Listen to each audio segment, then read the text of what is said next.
kembali menyimak kajian Mutiara Pagi pendengar yang tentunya sebelum Anda disibukkan dengan berbagai rutinitas, semoga kajian Mutiara Pagi ini menjadi sebuah pesan nasihat kebaikan untuk Anda jalan dalam kehidupan sehari-hari. Dan untuk edisi kali ini, Senin 27 Juli 2026, kita akan bahas tema yang sangat dekat dengan kehidupan kita sebagai seorang muslim, yaitu mengukur kualitas sholat dengan moralitas ya. Bagaimana untuk kita mengetahui juga apakah ibadah sholat yang kita kerjakan sudah benar-benar membentuk karakter dan juga moralitas kita. Langsung saja untuk kita akan hadirkan kajian Mutiara Pagi bersama Kiai Haji Mahfud Hidayat yang sudah tersambung di ujung telepon. Selamat pagi, Assalamualaikum Pak Kiai. Waalaikumsalam warahmatullahi wabarakatuh. Selamat pagi Mama Risa. Iya, selamat pagi juga Pak Kiai. Waktu cepat sekali ini, sudah hari Senin lagi. Nantinya kita akan mendengarkan nasihat yang akan disampaikan oleh Pak Kiai. Mangga Pak Kiai untuk menyapa para pendengar dan menghantarkan juga untuk kajian Mutiara Pagi ini berjudul Mengukur Kualitas Sholat dengan Moralitas. Silakan Pak Kiai. Baik, terima kasih. Assalamualaikum warahmatullahi wabarakatuh. Waalaikumsalam warahmatullahi wabarakatuh. Bismillahirrahmanirrahim. Alhamdulillahi rabbil alamin. Wassalatu wassalamu ala ashrafil mursalin Sayyidina wa maulana Muhammad wa ala alihi wa sahbihi ajma'in. La hawla wa la quwwata illa billahil aliyyil azim. Amma ba'd. Allahumma faqihna fid din wa 'allimna ta'wil. Allahumma ij'alna wa ahlana wa ashabana min al-'ilmi wal khair wa la taj'alna wa iyyahum min ahli syarri wad dhair innaka 'ala kulli syai'in qadir. Ma'asyiral muslimin wa zumratal mu'minin, para pendengar Mutiara Pagi RRI Pro 1 Bogor dimanapun berada, semoga senantiasa sehat walafiat, dalam keadaan diberikan oleh Allah kenikmatan dan kecukupan rizki untuk sama-sama bekal ibadah kepada Allah Subhanahu wa Ta'ala. Alhamdulillah, mengawali pekan ini di hari Senin, kita senantiasa untuk mengaji dengan niat lillahi ta'ala, semoga mendapatkan ilmu yang bermanfaat dan sama-sama kita manfaatkan. Salah satunya materi kita kali ini adalah tentang sholat, dan lebih khusus lagi adalah relevansinya atau hubungannya dengan moralitas. Sholat yang berkualitas atau sholat yang tentunya sesuai dengan Al-Quran, surah Al-Ankabut ayat 45. Apabila kita baca ayatnya, A'udzubillahi minasyaitonir rajim, Bismillahirrahmanirrahim, Innas salata tanha 'anil fahsya'i wal munkar. Sesungguhnya salat itu dapat mencegah dari perbuatan keji dan mungkar.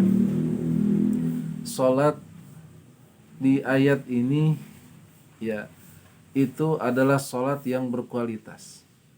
Karena ada juga beberapa orang yang salat namun berkualitasnya rendah. Dalam arti apa? Salat hanya sebatas gerakan, ucapan, namun tidak berdampak pada moralitas, tidak berdampak pada perilaku sehari-hari. Nah, Allah Subhanahu wa Ta'ala ketika menyampaikan ayat ini sebagaimana tafsir atau penjelasan ayat yang dimukakan oleh para ulama tafsir, antara lain adalah Al-Imam Ibnu Katsir dalam tafsirnya menyampaikan bahwa sholat itu mencapai 3 hal.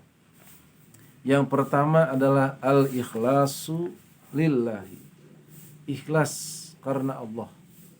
Jadi dasarnya sholat itu adalah harus ikhlas karena Allah, bukan karena yang lain. Nah, yang kedua, ketika sholat itu berikutnya adalah al-khasyatu minhu, adalah ketundukan, kehusuan, rasa takut diri kita kepada Allah Subhanahu wa taala. Sehingga dalam sholat itu seluruh anggota tubuh kita di hadapannya adalah rendah, dan kita sebagai hamba sangat butuh pertolongannya.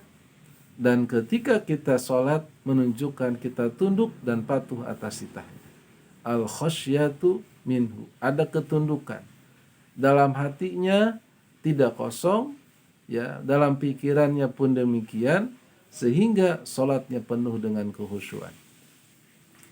Yang ketiga, sholat itu mencakup dzikruhu, yaitu zikir kepada Allah. Ingat kepada Allah dalam arti adalah seseorang senantiasa dalam sholatnya itu yang diingat adalah Allah Subhanahu wa ta'ala. Zikir dalam arti ucapan, zikir dalam arti perbuatan. Nah, sholat seperti inilah yang melahirkan dampak yang luar biasa terhadap moralitas. Dia akan merasa diawasi oleh Allah Subhanahu wa taala tidak hanya ketika sholat tapi juga setelah sholat. Dia akan mengontrol ucapannya, mengontrol perbuatannya, karena tidak ingin ucapan yang dia sering ucapkan itu adalah keluar kata-kata kotor dan mulut yang sama diucapkan juga dalam sholat untuk memuji kepada Allah. Nah, hal ini senada dengan al-imam atau al-alim al-alamah, ya, Asy-Syaikh Ad-Doktor Muhammad Mustafa Wahbah Az-Zuhaili. Nah, beliau adalah salah seorang ulama tafsir kontemporer. Dalam tafsirnya yang berjudul Al-Munir, itu mirip dengan apa yang disampaikan oleh Al-Imam Ibnu Katsir yang tadi kita ketahui. Nah, di dalam tafsir Ibnu Katsir ini atau dalam tafsir Al-Munir ini disebutkan tentang apa yang beliau sebut, wa hadza kulluhu innama yatahaqqaqu idza uddiyatis salatu bi khusyu'in wa khudu'in wa ikhlasin. Ya, senada dengan Imam Ibnu Katsir. Nah, namun beliau tambahkan, itulah salat yang fatakunu laha haqiqatan. Fatakunu laha haqiqatun wa ruhun. Ada hakikatnya, ada ruhnya kalau salatnya itu adalah dengan ikhlas, khusyuk, ya, dan juga penuh dengan zikir. Wa yakunu lahu nurun yamla'ul qalba.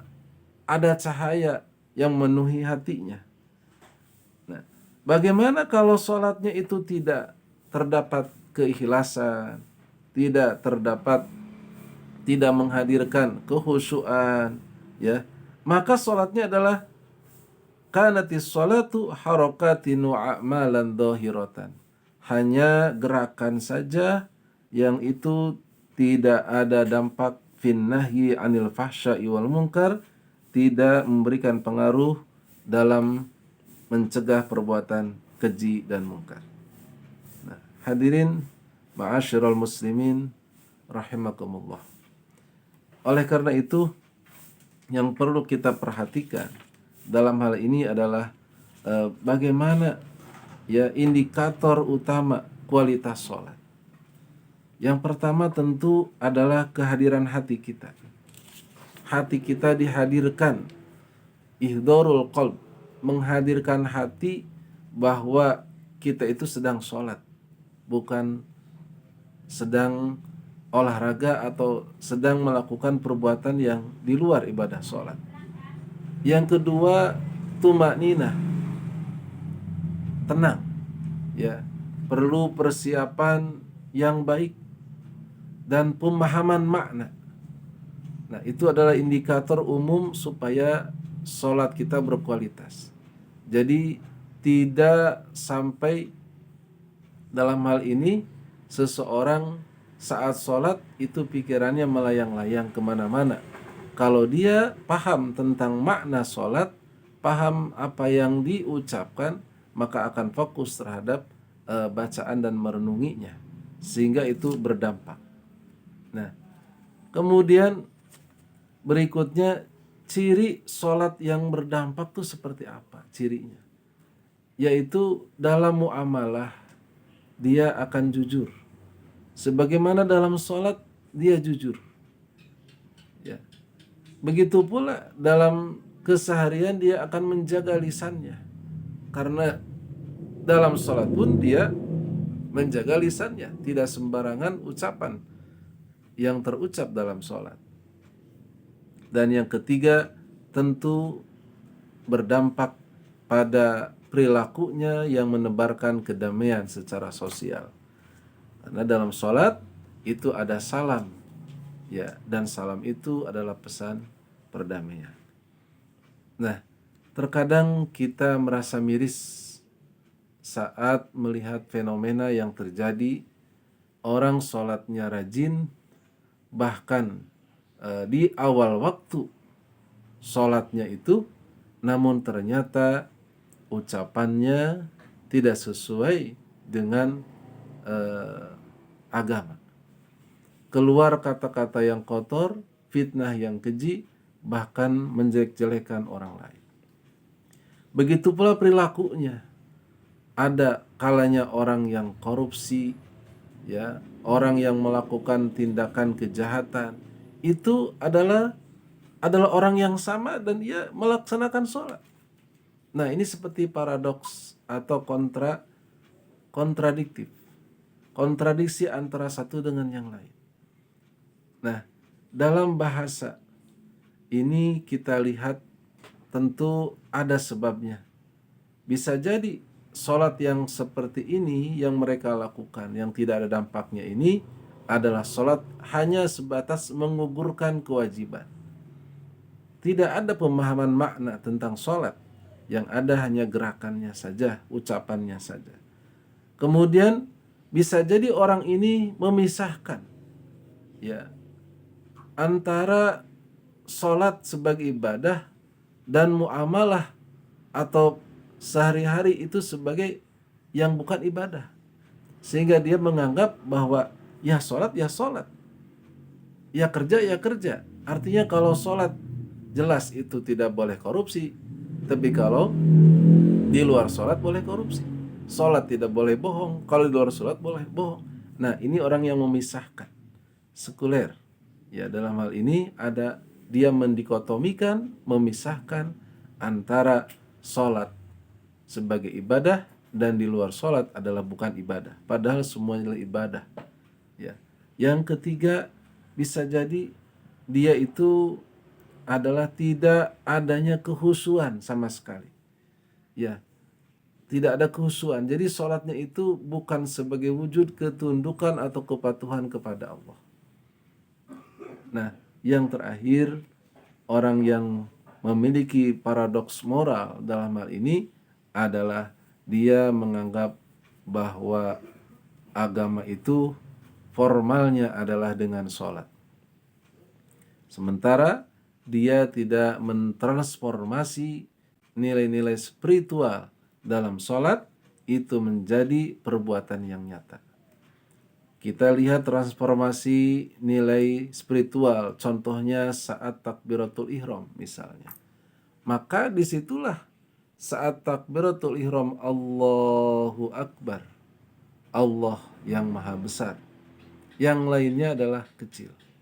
Maka kita ketika sudah sholat itu adalah merasa rendah hati, meniadakan kesombongan dan keangkuhan. Di luar sholat wujud nyatanya seperti itu. Kemudian ketika dalam hal kita sholat itu ada kalimat iyyaka na'budu wa iyyaka nasta'in dalam surah Al-Fatihah, ya, maka memaknai itu hanya kepadamu kami beribadah, hanya kepadamu kami mohon pertolongan. Maka setelah sholat dia merasa tenang karena merasa bahwa Allah Subhanahu wa taala adalah Tuhannya. Kita ingat ucapan Sayyidina Ali bin Abi Thalib radhiyallahu anhu wa karramallahu wajhah. Ya, beliau menyampaikan, Allahumma ya kafani izzan an takuna rabban li wa kafani fakhran an akuna abdan laka. Ya Allah, cukuplah bagiku kemuliaan dan keagungan menjadikan Engkau sebagai Tuhanku, dan cukuplah sebagai kebanggaan bagiku bahwa aku ini adalah hamba-Mu.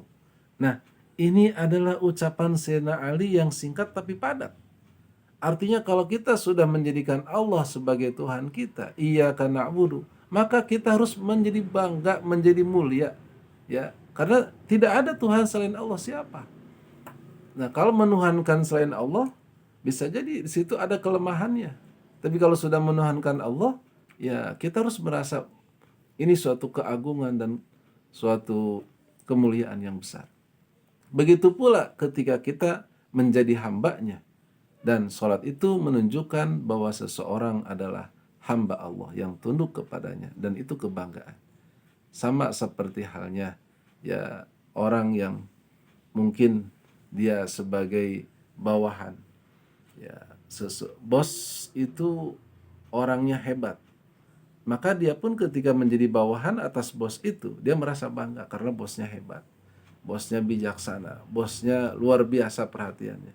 Ada juga yang dia tidak merasa bangga memiliki atasan, yang atasan itu tidak peduli. Nah, maka disinilah kita merasa bangga ya bahwa kita adalah hamba Allah, dan itu ditunjukkan ketundukannya dengan melaksanakan ibadah sholat dan mengejawantah dalam perilaku sehari-hari.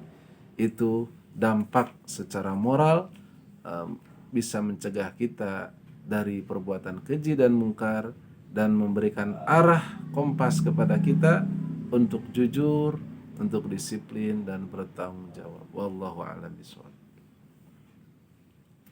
Ya, baik. Tentunya apa yang disampaikan Pak Kiai sangat penting untuk kita resapi, kita renungi pendengar ya. Dan untuk Anda mungkin yang juga ingin bertanya terkait dengan kajian Mutiara pagi hari ini mengukur kualitas sholat dengan moralitas, silakan untuk bergabung di 0815 kali 4200 atau juga telepon 0251831240 atau juga di live chat RRI Digital. Baik, kita manfaatkan waktu Pak Kiai 10 menit ke depan. Ini sudah ada beberapa pertanyaan yang masuk. Yang pertama dari Bapak Abdul Muhi di Curug Mekar. Assalamualaikum, selamat pagi Pak Kiai juga para pendengar setia. Sholat merupakan ibadah paling urgent dan tolak ukur dari semua ibadah wajib. Kita selalu berusaha agar sholat kita maksimal, tapi bagi kita yang imannya masih naik turun, sulit sekali menghadirkan suasana khusyuk dalam setiap sholat. Kita seandainya rasa khusyuk itu sulit dihadirkan dalam sholat kita, apa yang akan kita dapat dari sholat tersebut? Sedangkan kita telah berusaha semaksimal mungkin untuk khusyuk, dosakah? Atau kita kembalikan atau serahkan kepada Allah Subhanahu wa taala? Syukran atas jawabannya. Wassalamualaikum warahmatullahi wabarakatuh. Waalaikumsalam warahmatullahi wabarakatuh. Silakan Pak Kiai untuk dijawab. Baik. Terima kasih Bapak Abdul Muhi di Curug Mekar. Apa yang kita dapat dari sholat kita saat kita sulit untuk khusyuk? Nah, dengan sholat itu sudah menjadi tanda bahwa kita sebagai orang yang beriman.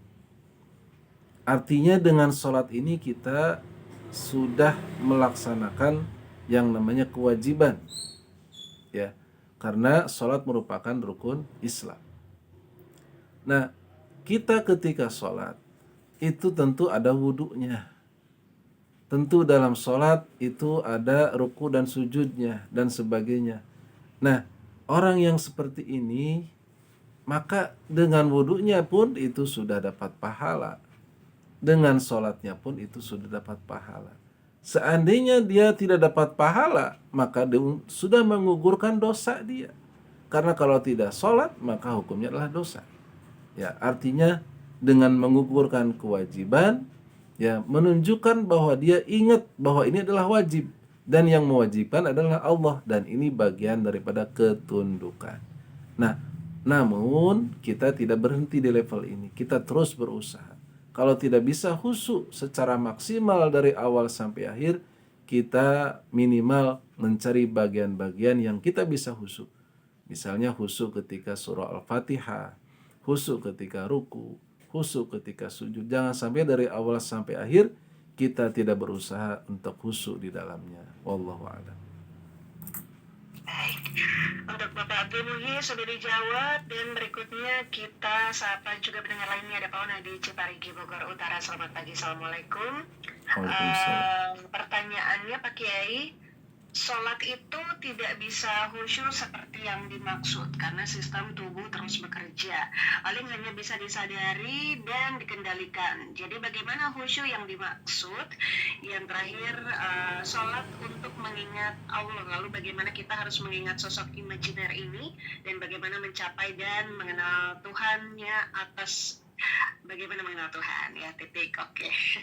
Nah, atas penjelasannya terima kasih, sehat selalu. Untuk tema saya juga ternuhun bangga pakai. Waalaikumsalam warahmatullahi wabarakatuh. Siap. Ya, ini Pak Onoy di Ciparigi. Ada 2 pertanyaan. Apa yang dimaksud dengan khusyuk? Ya, karena secara alamiah manusia itu pikirannya bercabang, ya. Tapi nggak tahu kalau makan kayaknya nggak bercabang deh. Kalau makan khusyuk.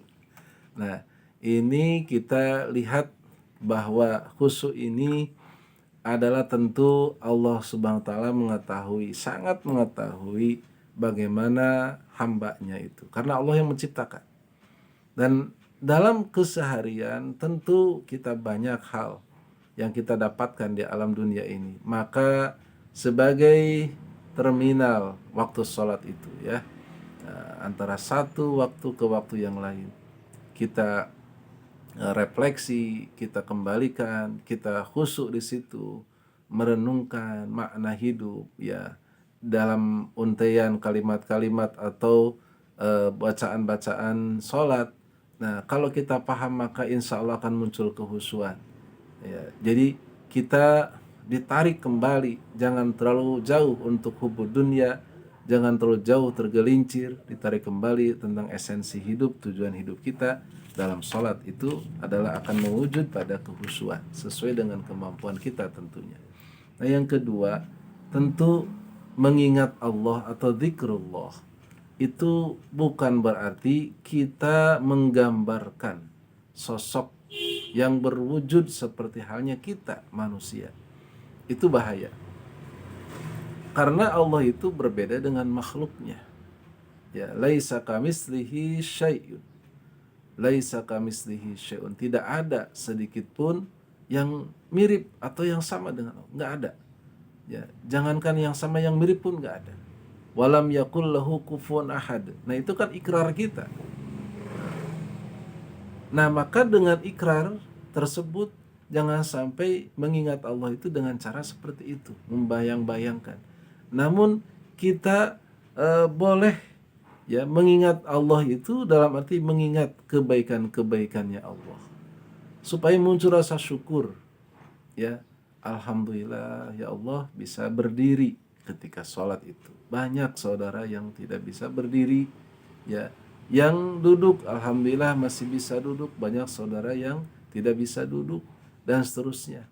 Begitu pula ketika bisa jadi seseorang putus harapan, ya, dengan adanya kesulitan ekonomi masih bisa bersyukur karena bisa makan, karena bisa bernafas dan seterusnya dan seterusnya. Nah, inilah tanda kita mengingat Allah.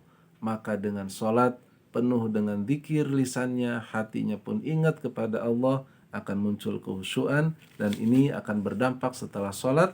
Maka perilakunya atau dampak terhadap moralitasnya itu adalah cerminan dari kualitas sholatnya. Wallahu a'lam. Ilmu mungkin pertanyaan penutup selanjutnya dari Ibu Supriyati di Sindang Barang. Tapi untuk para pendengar yang mungkin masih ingin bergabung, kita masih ada waktu ya. Ibu Supriyati di Sindang Barang, pertanyaannya, sholat itu adalah disebutkan sebagai tiang agama bagi umat muslim. Tapi kenapa juga kalau sholat masih suka ada gangguan syaitan ya? Jadi sholat kita kadang terganggu, jadi ingat bermacam-macam, datang ke pikiran kita di tengah sholat. Bagaimana ini Pak Kiai? Wassalamualaikum warahmatullahi wabarakatuh. Ya, waalaikumsalam warahmatullahi wabarakatuh. Ini Ibu Supriyati di Sindang Barang. Ya, emang setan itu makhluk pengganggu ya. Tidak akan membiarkan seorang hamba yang itu solih secara terus-menerus atau khusyuk secara terus-menerus. Namun kita berusaha untuk mengendalikan atau mengalahkan. Jihad di sini perlu, sangat dibutuhkan. Jihad itu tidak hanya jihad dalam hal perang di medan perang, tapi jihad juga perang melawan hawa nafsu kita yang dimunculkan oleh setan ini. Nah, maka setan tidak akan membiarkan seorang hamba itu terus ibadah dengan khusyuk. Makanya ada anekdot gitu kan, ketika kita sulit menemukan barang yang hilang, maka sholatlah, maka akan tergambar dalam sholat itu di mana letak barang yang hilang. Nah, itu anekdot itu sebenarnya hanya candaan saja. Artinya setan itu tidak akan membiarkan kita berusaha khusyuk, itu pasti digoda. Maka ingat dengan hal ini, kita lawan tentunya dengan cara bagaimana? Dengan cara memahami, merenungi bacaan-bacaannya, kemudian merenungi makna sholatnya, filosofinya, supaya nanti berdampak dalam kehidupan sehari-hari. Kita ingat sebuah hadis riwayat Imam At-Tabari di sini ya. Ada kalimat malam tantah ya. Malam tantahi sholatuhu anil fahsya'i wal munkar. Siapa yang sholatnya itu tidak bisa mencegah perbuatan keji dan mungkar. Sholatnya tidak bisa mencegah dari perbuatan keji dan mungkar. Nah, lam yazid minallahi illa bu'dan. Maka Allah tidak menambahkan baginya kecuali jauh. Artinya kalau kita dalam perilaku sehari-hari berusaha untuk ya menghindari yang keji dan mungkar, menghindari perbuatan-perbuatan dosa, maka inilah buah dari sholat kita yang tidak dikehendaki oleh setan.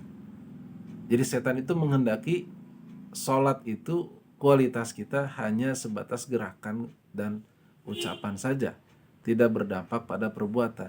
Ketika ada orang yang sholatnya berdampak pada moralitas, ya maka ini setan tidak berhasil. Karena orang yang sholat tidak berdampak kepada moral, ini adalah Allah ya. Ketika ada orang yang seperti ini, lam yazid minallahi illa bu'dan, ya dia akan semakin jauh dari Allah. Ya tentu tidak bisa dibanggakan dengan sholatnya, karena kualitas seperti ini adalah bukan kualitas yang sesuai kriteria mencegah perbuatan keji dan mungkar. Wallahu a'lam. Baik, dari 3 pertanyaan yang sudah disampaikan, mungkin rangkuman sedikit Pak Kiai untuk menutup apa yang sudah disampaikan pagi hari ini terkait dengan mengukur kualitas sholat dengan moralitas. Silakan. Ya, terima kasih. Kita ingat dengan ayat Al-Quran surat Al-Ma'un yang populer ya. Fawailul lil musallin alladzina hum an salatihim sahun alladzina hum yura'un wa yamna'unal ma'un. Ini kalau kita maknai adalah celakalah bagi orang-orang yang sholat, yang lalai dalam sholatnya, yang ria dan menahan bantuan. Nah, merupakan koreksi atau kaitan dengan ini, bahwa orang-orang yang sholat pun itu terancam celaka apabila sholatnya tidak berdampak pada kehusuan, tidak berdampak pada sosial. Nah, sahun orang yang lalai tentu tidak hanya lalai ketika sholat, tapi juga lalai setelah sholat. Nah, orang yang berikutnya ria, tidak hanya ria ketika sholat, tapi ria setelah sholat. Yang menahan bantuan itu pun sama. Maka orang-orang ini meskipun dia sholat, dia terancam. Apalagi orang yang tidak sholat, lebih terancam lagi. Mudah-mudahan sholat kita senantiasa menjadikan motivasi atau menjadikan media, menjadikan wasilah perantara kita untuk lebih dekat kepada Allah dan lebih Allah cintai dengan dampak moralitas kita sehari-hari. Tentu tidak hanya baik secara spiritual, secara vertikal, tapi juga baik secara sosial. Dengan demikian, sholat kita sesuai dengan kualitas yang Allah standarkan dalam Al-Quran, surat Al-Ankabut ayat 45. Demikian, terima kasih, mohon maaf atas segala kekurangan. Wassalamualaikum warahmatullahi wabarakatuh. Waalaikumsalam warahmatullahi wabarakatuh. Pendengar, sudah kita dengarkan kajian Mutiara Pagi mengukur kualitas sholat dengan moralitas disampaikan Kiai Haji Mahfud Hidayat. Tentunya apa yang disampaikan oleh Pak Kiai menjadi pengingat bagi kita semua bahwa sholat bukan hanya kewajiban yang ditunaikan, tapi juga menjadi ibadah yang mampu membentuk akhlak, memperkuat iman, dan juga menghadirkan kebaikan dalam setiap langkah kehidupan. Terima kasih juga yang sudah bergabung. Saatnya kita simak informasi dalam Warta Berita Pagi, dan Anda masih bersama Pro 1 RRI Bogor.